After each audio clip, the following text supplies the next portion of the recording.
When I was a child, I would lie in our backyard underneath these huge oak trees and wonder, where did we come from? Who are we? And of course, the great apes are our closest living relatives in the animal kingdom, and so I was very much drawn to them, animals who were very closely related to us. When I went to UCLA, I met Leakey and told him what I wanted to do.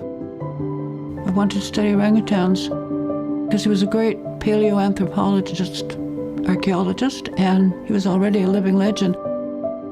I knew that he would help me.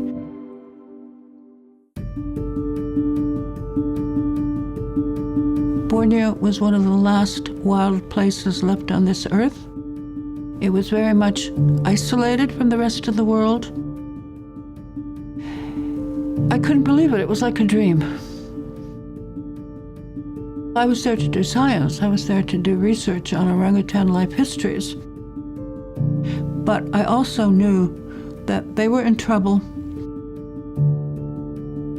Much of what we know about orangutans can be credited to Dr. Biruté Galdikas. For over 50 years, Galdikas has conducted groundbreaking research and conservation efforts focused on critically endangered orangutans in the jungles of Indonesian Borneo. Through her organization, Orangutan Foundation International, she's dedicated herself to saving rainforest habitats, as well as the rehabilitation and release of hundreds of orphaned orangutans.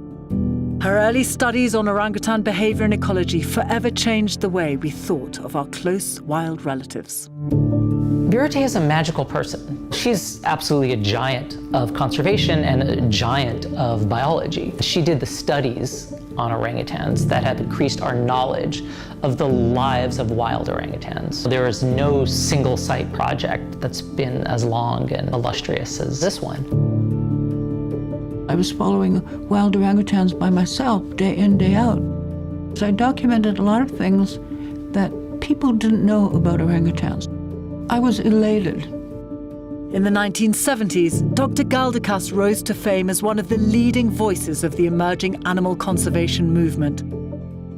Alongside fellow primatologists Jane Goodall and Diane Fossey, she became part of a groundbreaking generation of field researchers.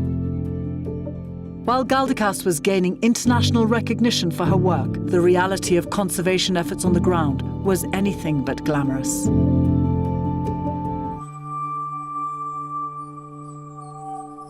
Dr. G is very soft-spoken, but the life she has led in trying to save these orangutans is anything but soft.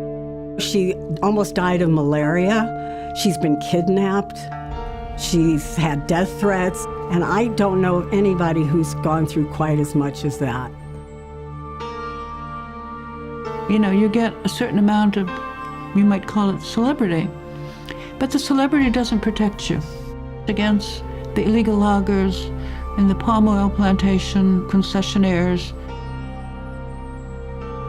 I was struggling against an industry that was making billions of dollars.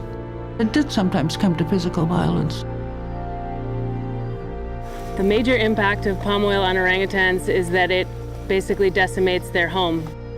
Because palm oil is grown in massive monocropped areas, the forest is cut down and they no longer have anywhere to live.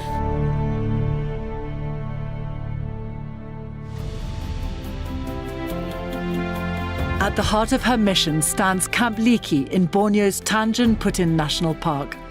Here, orphaned orangutans learn vital forest skills from human caregivers before being returned to the wild, while critical conservation work continues under her guidance.